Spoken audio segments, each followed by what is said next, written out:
En Haute-Marne, dans la petite commune de Joinville, précisément dans le château du Grand Jardin, une exposition voit le jour. En effet, un thème bien choisi pour mettre en valeur l'histoire de la commune. On m'a proposé de participer à cet événement au sein du château, à travers suivre le thème qui était imposé, le thème de l'année, à savoir les femmes qui ont œuvré pour le vallage. Et donc ma participation s'exprime à travers la réalisation de 9 portraits en dessin qui prennent place sur des panneaux qui ont été faits en collaboration avec l'équipe du château. Un lieu insolite, rempli d'histoire. Ces femmes qui ont marqué tout un territoire, les voici.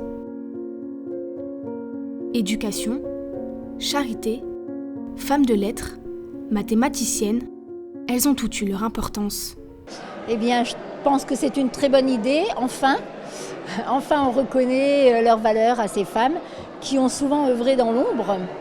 Car surtout pour celles qui ont vécu au siècle précédent, évidemment, les femmes n'existaient que par leur père ou leur mari.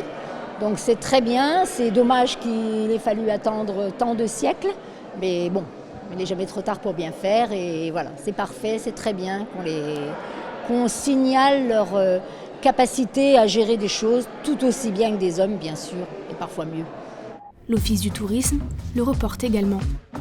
L'idée d'inclure le château du Grand Jardin dans des projets comme celui-ci est un réel succès pour cette 2e édition. Il y a quelques années de ça, enfin très peu de temps même, on a mutualisé notre office du tourisme avec le conseil départemental, donc on a intégré le château. Et à partir de ce moment-là, on a lancé des thématiques. On a l'itinéraire du chemin de Jeanne d'Arc qui se fait sur notre territoire, qui traverse tout notre territoire. Et donc cette année, en 8 étapes, on a organisé des marches qui ont très bien fonctionné pour lancer cette thématique avec forcément Jeanne d'Arc qui est réputée.